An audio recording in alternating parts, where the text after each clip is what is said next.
Seneng banget fotonya di telanjang. Gue posting dan marahlah brand-brand yang dulu mengendorse gue.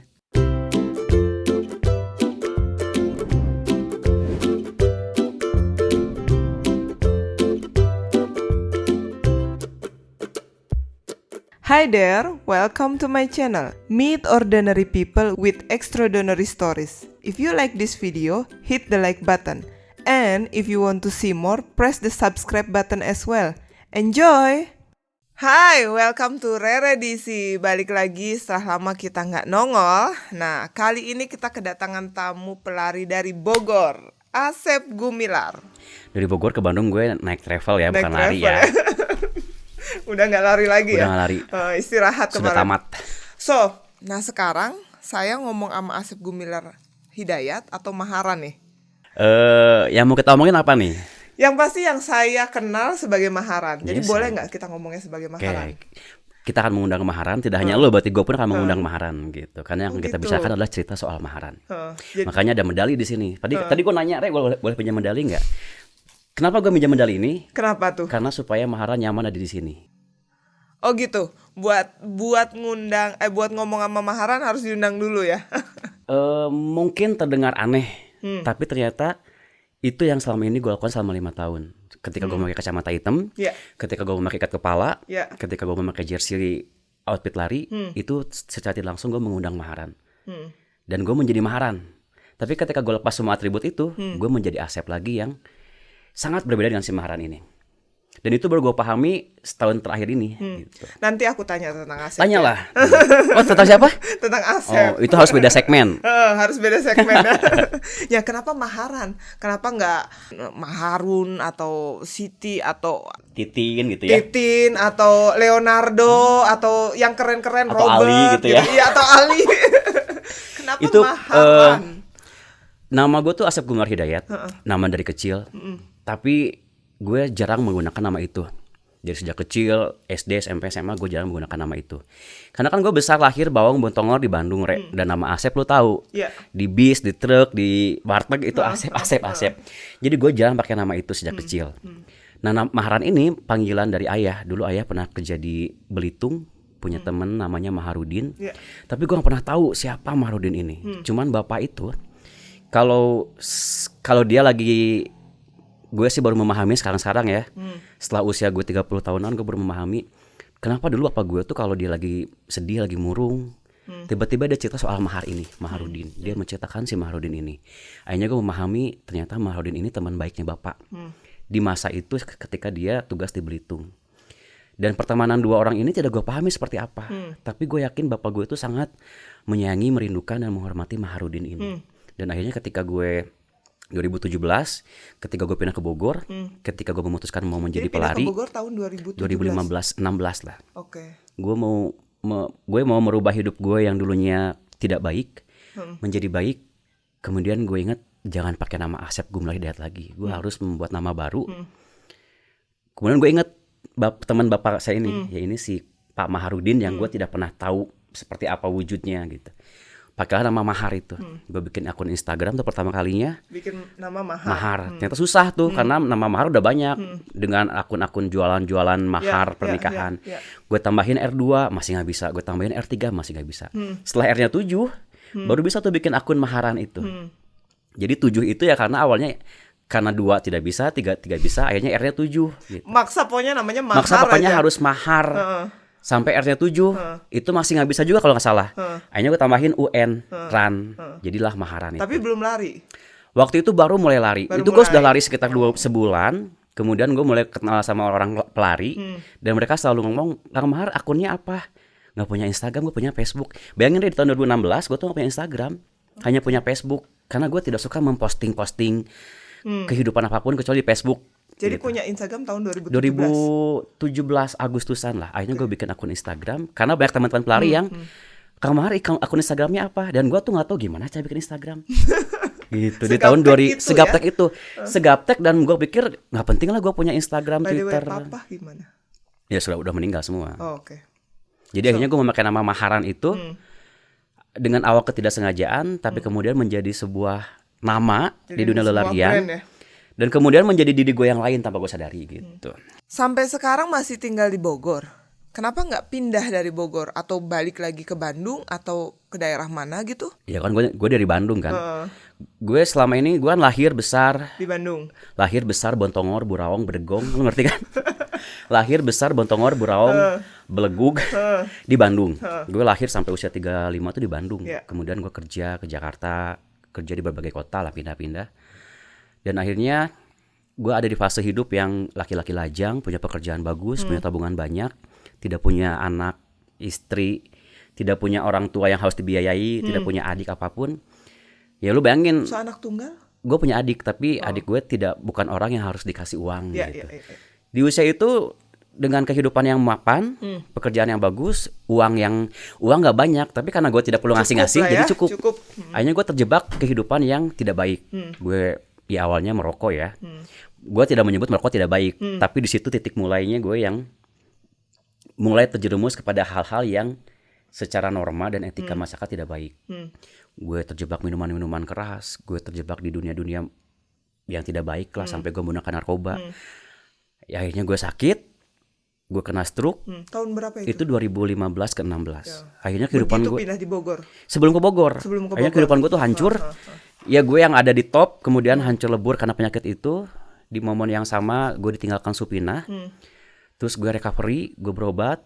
Dan akhirnya gue setelah hampir setahun lebih itu gue sembuh. Dan gue memilih untuk gue harus tinggalkan Bandung. Gue tinggalkan Jakarta. Gue tinggalkan kehidupan yang sudah gue jalani ini ke Bogor. Karena gue waktu itu mikirnya Supinah tinggal di Bogor. Terus gue di Bogor tidak ada yang kenal. Jadi gue harus ke Bogor tuh untuk mencari perlindungan, untuk mencari pengobatan diri gue yang satu rapuh. Dan untuk mendekatkan diri ke Supinah. Karena gue mikir walaupun Supinah orang lain itu ya, Bucin, boleh dibilang bucin sangat bucin, sangat bucin. Gue mikir minimal gue tinggal di kota yang sama, gue tinggal di bawah langit yang sama dengan orang yang gue cintai gitu. Walaupun dia sudah orang lain, tapi minimal kita tinggal di bawah langit yang sama gitu. Pindahlah gue ke Bogor di tahun 2016 akhir lah. Dengan keadaan gembel, nggak punya pekerjaan, nggak punya uang. Karena udah habis kena mental gue masih sakit karena baru stroke, gue masih trauma karena ya penyakit berat itu. Pindahlah gue ke Bogor. Dan sampai sekarang gue menetap di Bogor. Dan belum memutuskan buat pindah ke tempat lain gitu. Termasuk balik ke Bandung lagi. Boleh tahu nggak pendidikan terakhir lu apa? Gue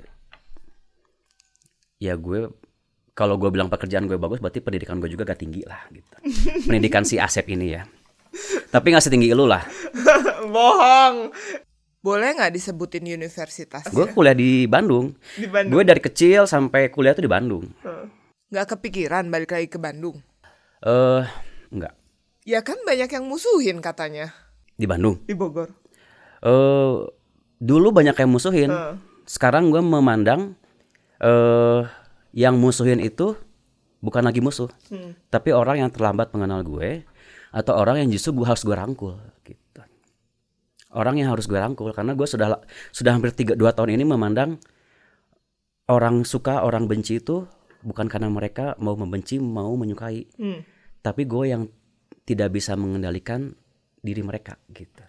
Jadi sekarang ada orang yang suka, ada yang benci, walaupun sebogor misalkan benci gue, atau sebogor mencintai gue, ya akhirnya gue tidak peduli karena itu sesuatu yang tidak bisa gue kendalikan. Silakan lu mau benci, mau suka, yang penting gue bersikap bagaimana cara gue mengendalikan diri untuk tidak terpengaruh sama orang yang suka sama yang benci gitu. Jadi pada akhirnya nerima. Bukan menerima mereka, bukan menerima orang yang suka, bukan menerima orang yang benci, tapi menerima diri gue ini gitu, menerima Maharan ini. Hidup lu tuh sama Maharan selalu di tema ya? Hidup Maharan selalu tema. Dan itu tanpa gue sadari, Rek. Tanpa disadari ternyata kan dari baju, dari cara lari aja, semua, termasuk semuanya. Ini tuh lu mikir mungkin karena passion doang nih. Enggak, ini semuanya ada maknanya, ada temanya. Sama kayak nama Maharan. Yang tadi gue cerita, itu ada temanya. Ada tema kayak gue ini dedikasi gue buat teman bapak gue yang namanya Pak Maharudin yang tidak gue kenal. Tapi bapak gue tuh begitu mencintai, menyayangi sahabatnya ini sampai beliau mau meninggal pun masih bercerita soal Maharudin ini. Dan gue mendedikasikan nama itu buat temennya bapak gue. Seseorang yang dulu sepertinya berharga banget buat bapak gue ini. Akhirnya gue menamai diri gue Mahar. Dari nama itu aja gue ada maknanya. Iya. Termasuk kayak cat kuku, termasuk gue pakai lipstik kalau lari, nama-nama program lari semuanya itu ada maknanya. Ya mungkin orang mikir ya buat konten doang, ya itu Kalau kalian. orang lari kan lari aja buat sehat, buat ngerubah diri, punya teman banyak kayak gua nih, pelari-pelari hore yang pengen punya teman banyak, berbagai macam komunitas. Kayaknya lu punya tema di setiap hari. Selalu. Tidak hanya punya tema di setiap hari gue lari pun selalu gue punya tema. Mikir sendiri atau punya tim? Gue ini single fighter runner. Jadi selama 5 tahun Maharan, kita berbicara Maharan ya. Ya. Selama ini kan tahun ke-6 gue lari, Rek. Memasuki tahun ke-6 gue lari.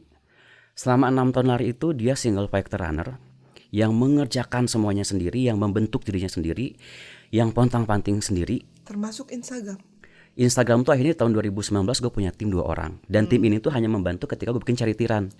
Ketika bikin charity run, gue dibantu 2 teman gue. Ini bukan tim yang gue bayar.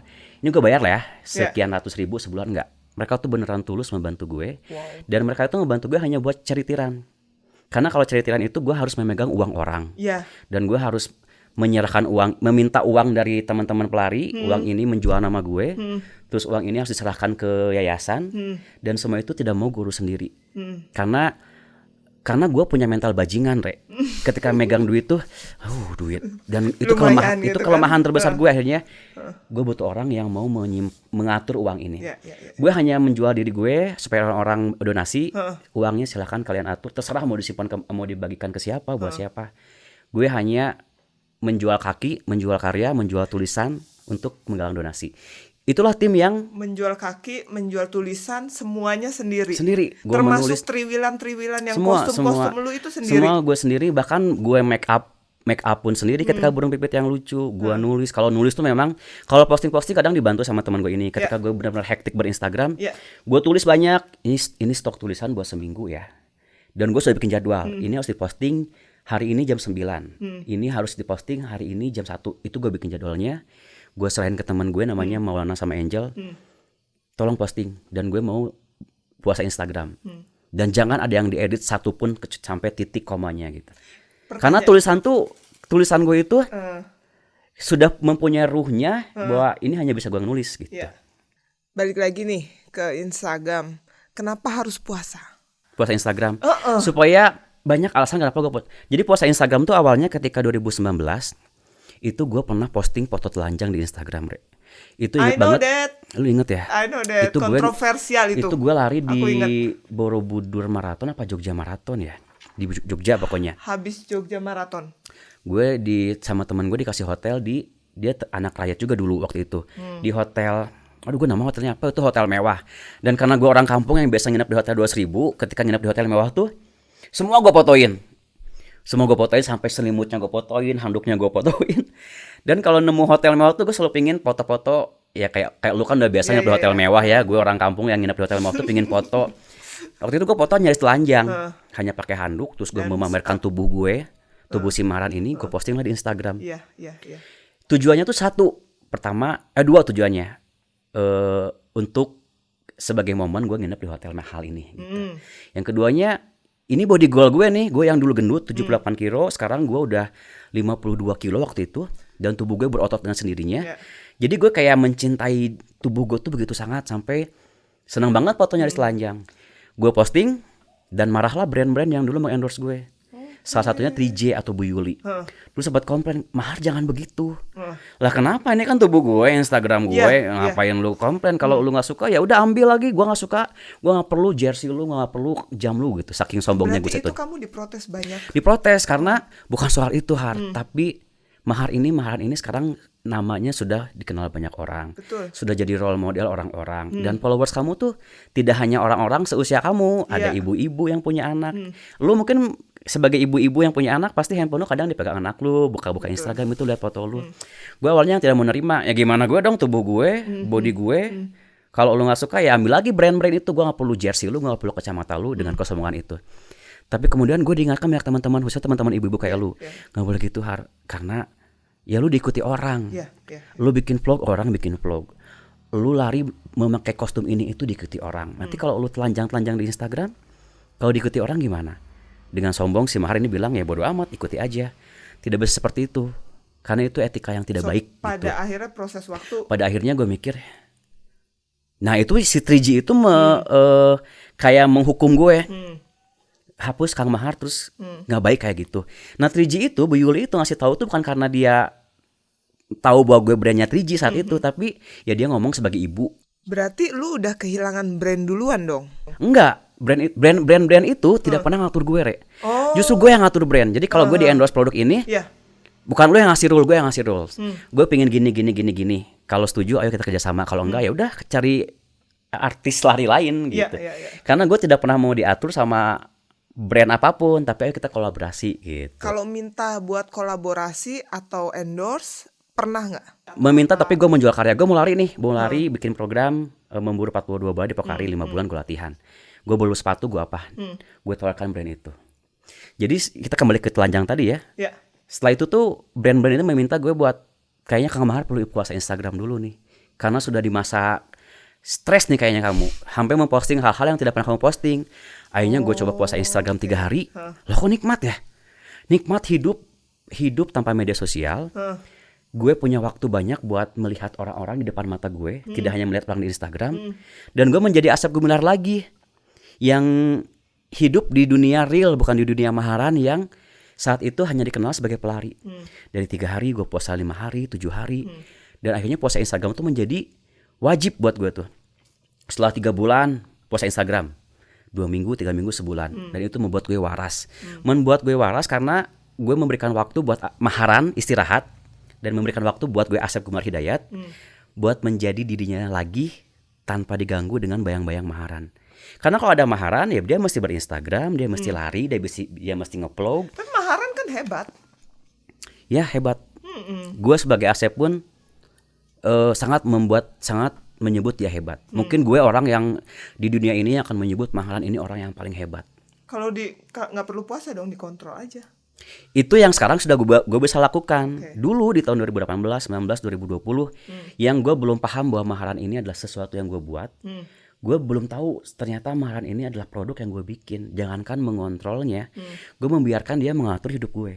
Nah sekarang sejak pandemi sampai sekarang tuh gue semakin belajar untuk mengendalikan maharan. Dan tetap gue menjadi pengendalinya sebagai Asep gitu. Jadi sekarang tuh sudah mulai bisa berlari beriringan bersama tanpa harus debat di kepala. Selama ini tuh debat di kepala gue, Re. Si maharan bilang hajar har. Ada pelari keong nih, hajar. Dan si Asep tuh nurut, oke. Tapi setelah 3 tahun terakhir sejak pandemi itu, si 2 orang ini di kepala gue sudah mulai akur. Jadi dia diskusi, ngobrol berdua gitu. So kontroversial ya kamu dengan tema-tema, dengan cerita-cerita lari. Tapi menarik untuk diikuti, itu memang beneran dibuat di konsep dari awal. Kalau semua tema itu gue buat jelas. Semua tema itu gue buat. Bahkan gue membuat program memburu 42 bara misalkan. Atau ini nih medalinya ada. Memburu bara waktu gue HM Sub 2 di Pokari Swetan 2018. Itu namanya program memburu bara. Dari namanya aja udah terkonsep. Memburu bara. Bara ini pelari idola gue, Bara Kumbara. Memburu bara ini artinya pingin mengejar seorang bernama Bara. Mengejar sebagai fans yang mengidolakan orang ini gue kejar. Memburu artinya mengejar semua keinginan yang gue capai. Dari nama aja gue persiapkan. Betul. Bahkan ini kan Juli ya. Juli. Tanggal 28. Dari bulan April pun ketika hari pertama gue latihan, itu gue sudah merencanakan nanti di finish gue akan seperti ini. Jadi kalau lu pernah lihat gue di finish merangkak-rangkak, gue di finish nari-nari, atau gue di finish kalau jadi burung pipit yang lucu ya, gue sampai menebar-nebar apa itu semua sudah gue rencanakan dari 4 bulan sebelumnya. Jadi finish itu sudah ada di kepala gue ketika hari pertama gue latihan dan semuanya terkonsep. Kalau dibilang apakah itu terkonsep, rencana, iya lah. Semua gue rencanakan dengan detail. Bahkan ada momen-momen bulan depan tuh ada acara ini, acara Panran. Di situ gue harus hadir, tapi bukan ingin ikut acara itu, tapi ini bagian dari konsep yang gue buat mendukung program gue. Itu semuanya terencana dengan detail. Nah kalau soal kontroversi, itu sesuatu yang tidak pernah gue mau, tidak pernah gue rencanakan, tapi muncul begitu saja. Dan kalian para rantizen yang akhirnya menjadikan itu sebuah kontroversi. Kontroversi kan sesuatu yang dikerjakan di luar kebiasaan orang, atau pola pikir yang ada di kepala kita yang beda sama pola pikir kebanyakan orang. Akhirnya menjadi kontroversi. Dan gue tidak pernah mencari kontroversi, tapi gue selalu mencari bagaimana caranya membuat sesuatu yang tidak pernah dikerjakan orang lain. kemudian menjadi kontroversi dan itu yang jadi sebenarnya yang membuat kontroversi itu kalian. Gue hanya membuat sesuatu yang berbeda yang tidak pernah kalian lakukan. Gue lari sambil live Instagram, tidak pernah lakukan orang lain. Gue lari menamai burung pipit yang lucu. Selama ini kan kalau lu lari pakai kostum, ya udah lu pakai kostum doang, tidak pernah membuat karakter itu. Gue bikin karakter burung pipit yang lucu. Atau nama-nama program lah kayak memburu bara, menjemput Supina, memburu Ultra 200 kayak sampai saat itu belum ada pelari yang membuat program kayak gitu. Biasanya Road to Pocari Sweatran, Road to Borobudur Marathon. Gue bikin nama-nama program itu kayak menamai judul sinetron gitu. Dan itu tuh terkonsep. Dan itu tidak pernah dibuat pelari lain. Tapi kemudian menjadi kontroversi. Tapi sedetail itu, sepemikiran itu, sejeli itu, pemikirannya semua dibikin ke sendiri. Kesehariannya begitu juga nggak? Sebagai Maharan iya. Sebagai Maharan. Makanya gue bilang Maharan ini hebat.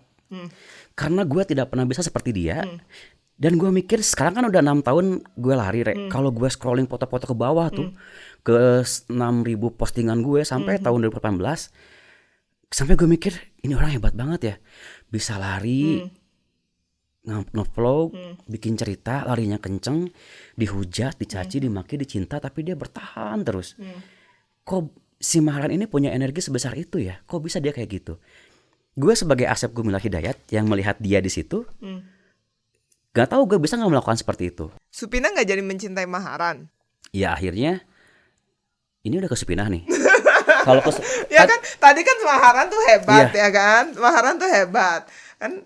Saya rasa yang ditolak nih Asep nih kan. Kayak yang sakit hati itu pada saat itu Asep kan. Pastilah Asep. Karena ketika timbullah Maharan, lahirlah Maharan tanpa gue sadari gitu. Apa sesosok ini tidak mencintai? Karena yang dia kenal tuh ya bukan Maharan. Jangankan Supinah, Rek. Gue aja baru kenal Maharan tuh 2020 ketika pandemi. Ketika kita harus diam di rumah. Ketika yang kita lakukan hanya nulis, baca, rebahan. Itu punya waktu yang banyak buat kita merenung kan. Lu kan tadi cerita sejak pandemi lu bikin podcast, lu bikin bisnis ini itu. Orang-orang seperti kita yang tidak mau membuang-buang waktu, pasti berpikir banyak bagaimana supaya pandemi ini kita kreatif. Ya akhirnya di pandemi itu gue mulai menelaah diri. Ternyata gue belum kenal siapa Maharan gitu. Disitulah gue mulai memahami Maharan. Nah yang Supinah kenal tuh bukan Maharan, ya Asep Gumilar Hidayat. Orang yang bajingan, orang yang dikasih semesta, dikasih Tuhan banyak rezeki, banyak kesempatan, kemudian dia sia-siakan sampai akhirnya semuanya diambil lagi sama yang memberikan. Dia rapuh, dia lemah. Itu yang Supinah kenal sebagai Asep Gumilar Hidayat. Tapi dia tidak tahu sehebat apa Maharan. Dia tidak tahu karena ya ini bukan orang yang gue kenal. Yang gue kenal tuh Asep Gumilar Hidayat. Mati-matian gue selama 6 tahun mengejar supaya Supinah kembali lagi sama gue. Ya sudah tidak ada kesempatan itu. Karena yang hadir di hadapan dia saat itu, ya lu bukan Asep Gumilar Hidayat, lu Maharan. Dan dia mungkin dia gak tahu lu siapa gitu, lari memakai lipstick, lu dengan seperti itu. Ya dia gak kenal. Ntar, aku ngomong Supinah langsung pegang medali yang itu pasti, tuh. Pasti, dan tidak hanya megang medali. Ketika mendengar atau gue menulus Supinah, itu tuh dari Maharan yang berapi-api, dari Maharan yang semangat itu kayak lu lari PES 4, tiba-tiba berubah menjadi PES 8. Ketika lu lagi lari kencang-kencangnya, tiba-tiba kesandung gitu ya. Tiba-tiba lu kram, kayak itu. Okay. Ketika, ya gue langsung ke-distract ketika harus membahas Supinah tuh. Gue tuh gimana caranya masuk supaya tiba-tiba dia lupa gitu. Iya. Jadi gue langsung gak bisa ya, tetap karena gak bisa. Supinah ini hidup di dua laki-laki gitu. Dia hidup di masanya Asep Gumilar Hidayat, kemudian dia sekarang hidup di masanya Maharan. Dan ya susah gimana ya gue menjelaskan soal Supinah. Yang ya langsung down. Karena kalau membahas Maharan itu, gue tidak hanya berbicara memakai kaki, tapi memakai hati. Jadi yang gue sampaikan itu kisah-kisah yang keluar dari hati gue, dari kaki gue juga. Tapi ketika membahas soal Supinah, tapi sebegitu downnya punya kekuatan lari di Borobudur Marathon pada saat ya itu. Ini medali lu yang gue kaget, kok medali lu bagus ya, medali gue sudah rusak gitu. Ini medali Virgin FM gue di Borobudur Marathon 2018. Nama programnya Menjemput Supinah. Di saat itu tuh orang-orang mencaci maki, menyinyir, menjemput Supinah kayak siapa Supinah, penjual warteg, penjual apa. Dan orang sampai sekarang pun orang berpikir Supinah itu hanya hayalan, hanya imajinasi, hanya karangan mahar. Padahal dari sekian ratus medali yang gue punya, hanya 3 medali yang gue simpan. Medali Pocari Sweat 2018, ini memburu bara. Mungkin buat lo ini medali hanya sebagai hiasan doang. Buat gue tuh medali ini tuh kayak punya nama sendiri. Punya nama sendiri. Ini mungkin buat lo namanya medali Pocari. Buat gue tuh namanya bukan medali Pocari. Ini medali memburu bara.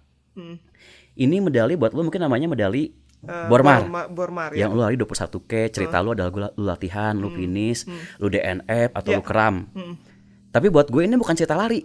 Ini cerita hidup gue melepaskan Supinah. Makanya nama programnya Menjemput Supinah. Itu momen dimana kalau di sini di Pocari Sweat Run, ini momen dimana gue bangkit sebagai mahar yang dibully. Kemudian dia bangkit membuktikan diri bahwa ini nih hasil gue dibully orang, gue bisa HM di Pocari Sweat Run sub 2 1 jam 55. Di masa itu di 2018 pelari keong kayak kita bisa lari HM 150 tuh udah kenceng banget. Di masa itu, di masa kalau sekarang kan 150 tuh buat pelari-pelari generasi pandemi tuh lu gampang banget. Ini tuh momen dimana gue membuktikan diri bahwa ini loh gue yang dibully, sekarang gue bisa lebih hebat dibanding kalian yang dibully. Nah medali ini Menjemput Supinah ini momen dimana gue mulai melepaskan diri bahwa oke, Supinah itu sudah bukan lagi milik gue. Supinah bukan sesuatu yang harus gue kejar. Dan ini momen dimana Sep, lu harus ikhlas. Supinah itu bukan lagi seseorang yang harus lu cari. Lu bisa mencintai Supinah tanpa mesti memilikinya. Dan di sinilah momen itu ada. Di Bormar 2018 itu lari terjauh gue sepanjang hidup. Dan itu momen terberat gue ketika gue harus melepaskan orang yang paling gue cintai. Dan di Taman Numbin itu gue paham ternyata mencintai Supinah itu bukan berarti harus maksa memiliki dia. Melihat dia bahagia dengan pasangannya, melihat dia hidup bahagia sekarang, itu sudah bukti gue mencintai. Makanya medali-medali ini tuh medali yang sangat pusaka banget buat gue. Jadi medali ini tuh udah buluk banget di gue, udah berjamur. Karena gue bawa kemana-mana. Gue bawa ke kantor, kayak jimat ya? Kayak ini teman gue gitu. Tadi ketika gue bikin podcast tuh gue gugup. Makanya gue minta, punya medali gak? Dan gue takjub lu menyimpan medali. Dan hanya pelari generasi kita yang punya medali ini. Gitu. So, sepertinya Supinah itu perempuan, sudah meninggalkan dirimu dan berkeluarga. Gue tidak akan, itu pertanyaan banyak pelari. Ya. Pertanyaan banyak pelari. Pelari yang lu kenal gue sejak 2000 kita. Semua. Apalagi teman-teman pelari lama yang kenal Maharan dari Gendut, yang kenal Maharan. Gue selalu menyebut kalian tuh teman-teman Maharan yang mengikuti kisah gue, yang tahu gue gembel dulu gimana, yang lari pakai baju bertuliskan parpol. Kemudian gue bertumbuh menjadi pelari yang bisa memakai apa yang dia mau gitu. Teman-teman lama gue tuh udah dari awal sudah tahu kisah Supinah. Tapi akhirnya tidak pernah tahu Supinah tuh saha sih Har. Supinah teh saha, mana beungeutna, lalaki atau awewe. Sampai akhirnya mereka sampai saking ada pertanyaan lalaki atau awewe. Sama. Dari dulu tuh Supinah tuh laki awewe. Pertanyaan pertama. Pertanyaan kedua, Supinah tuh ada gak sih?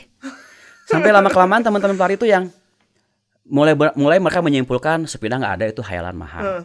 Tapi kemudian dari 2018, 19, 2021, 22, 23 sampai sekarang, gue terus masih membahas Supinah, masih menuliskan soal Supinah. Pelari generasi ke generasi sekarang berbeda, ada pelari generasi pandemi, dan mereka juga masih gue ceritakan soal Supinah. Tapi secara global gue belum pernah, ini loh Supinah nih. Supinah Titin Supriyatin misalkan, atau Supinah Dadang Sudrajat misalkan, Sri gitu. atau Sri Amiasi. Gue tidak pernah menceritakan Gak tokohnya, pernah mention orang ya? Gak pernah mention orangnya, gak pernah menunjukkan wajahnya. Kenapa? Karena ini sudah berhubungan dengan orang lain, Dan gue tidak bisa menceritakan orang lain yang sekarang sudah punya kehidupan sendiri. Kalau menceritakan dia, otomatis nanti orang-orang yang ada di circle dia tuh akan terbawa.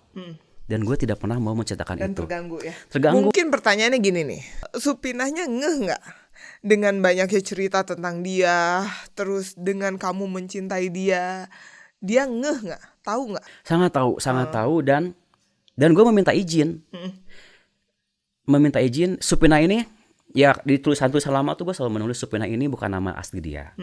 Ya kita lahir di tahun 82-an. Ibu orang tua kita sudah tidak menamai nama itu kan, Iya. Ya kalau mungkin kita lahir tahun 70-an pasti menamainya masih pakai nama-nama itu. Itu Supinah tuh ibu dari dia. Yang dulunya gue harapkan dia akan menjadi mertua. Nah kalau kita lagi berantem dulu, dia selalu manggil gue Dayat. Nama bapak gue Hidayat. Nah gue kalau berantem sama dia, berantem manja-manjaan bucin zaman itu, hei Bu Supinah gitu. Akhirnya kita memanggil Dayat Supinah. Akhirnya nama itu ya gue pakai gitu, dan gue izin ke dia, gue mau cerita soal Supina. Terus dia ya awalnya udah bodo amat, terserah deh lu mau apa terserah gitu. Tapi kemudian karena cerita itu terus-terusan gue bikin, akhirnya dia yang ya kalau kisah kita membuat lu lebih nyaman, menceritakan kisah itu membuat lu semakin merasa lebih baik dengan curhat di media sosial soal Supina, ya silakan. Tapi jangan pernah memperkenalkan siapa saya, bagaimana cerita utuh kisah kita, karena itu udah gak penting diketahui orang, karena itu kisahnya Asep bukan kisahnya Mahar gitu. Jadi kalau ada yang percaya Mahar Supina ada, ya dengan kalau Tuhan ada 7, gue akan bilang demi Tuhan 7 Tuhan itu kan gue sebut Supina ada. Tapi ya buat apa gue menyebut-nyebut nama Tuhan? Supina itu ada, bernyawa, real, dan kisah kami itu ada. Dan wanita. Tapi gue tidak punya kewajiban untuk menceritakan itu. Gue tidak punya kewajiban buat menceritakan itu semua gitu. So gue tutup nih, Supina masih mencintai dia kah? Sejak di 2018 ketika program Menjemput Supina selesai, tadi gue bilang itu momen dimana gue melepaskan Supina. Gue melepaskan Supina. Di situ gue belajar menerima, ya gue bisa mencintai Supina tanpa harus memilikinya. Di situ, jadi kalau lu mungkin mau FM latihan 4 bulan, gue tuh mau FM di Bormar itu tidak hanya latihan buat Virgin FM, tapi latihan bagaimana perlahan melepaskan Supina. Jadi ada 2 PR yang gue kerjakan, Re.